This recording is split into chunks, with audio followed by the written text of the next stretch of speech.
अकोल्यातून आहे. अकोल्याच्या बाळापूरमधील पारस येथे औष्णिक औद्योगिक विद्युत केंद्र या प्रकल्पात ये-जा करण्यासाठी कोळासा गावातून एक रस्ता तयार करण्यात आलाय.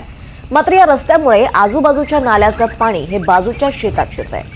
या दूषित पाण्यामुळे सोयाबीन आणि तूर पिकांचं नुकसान झालंय. या जमिनीची सुपीकताही घटली आहे. त्यामुळे सोयाबीन सडून नष्ट झालंय आणि त्यामुळे तातडीनं यावर तोडगा काढण्याची मागणी शेतकऱ्यांकडून होते आहे. याचाच आढावा घेतलाय आमचे प्रतिनिधी योगेश शिरसाट यांनी.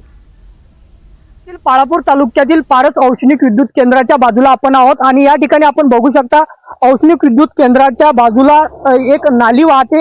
या नाली वाटे सांडपाणी या औष्णिक विद्युत केंद्रातील या नाली वाटे येते आणि हेच नाली वाटी येणारं पाणी आता शेतकऱ्याच्या शेतामध्ये मोठ्या प्रमाणात शिरलं आहे, ज्यामुळे शेतकऱ्याचे मोठे नुकसान झाले आहे. आपण या दृश्यांमध्ये बघणार आहोत.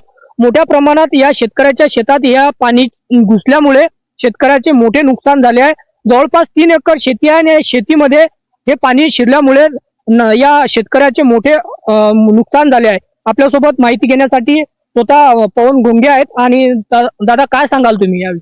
मी या पॉवर प्लांटला यांनी हा काँक्रीटचा रस्ता जेव्हा पूर्ण केला होता तेव्हा यांना मी एका विनंती अर्जाद्वारे पूर्ण माहिती पूर्वकल्पना दिली होती की इथून जो रस्ता जो आहे छोटा झालेला आहे आणि या नाली वाटे संपूर्ण पाणी जे आहे ते माझ्या शेतामध्ये शिरणार आहे, असा रितसर अर्ज मी त्यांना दिला होता. पण त्यांनी त्या 3-4 महिन्याच्या कालखंडामध्ये त्यावर कुठलीही कार्यवाही केली नाही. आणि त्यामुळे आज रोजी माझे शेतामधील पीक पूर्णपणे नेस्तनाबूत झालेलं आहे आणि त्यामध्ये प्रचंड मोठ्या प्रमाणात नुकसान झाले. आणि याला सर्व नुकसानीला पारस औष्णिक विद्युत प्रकल्प जबाबदार आहे. आता तुमची काय मागणी आहे? आणि आता जे माझं हे पूर्णपणे सोयाबीन पीक हे पूर्ण गेलेलं आहे, तर याची त्यांनी मला त्वरित नुकसान भरपाई देण्यात यावी.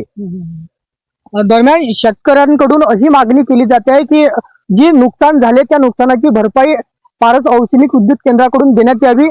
दरम्यान आता औष्णिक विद्युत केंद्राकडून या शेतकऱ्याला त्याची नुकसान भरपाई मिळणार का, हे सुद्धा पाहणे महत्त्वाचे ठरणार आहे. कॅमेरा पर्सन चारू दत्त सोटेसह योगेश शिरसाट, NDTV मराठी, पारस, बाळापूर, अकोला.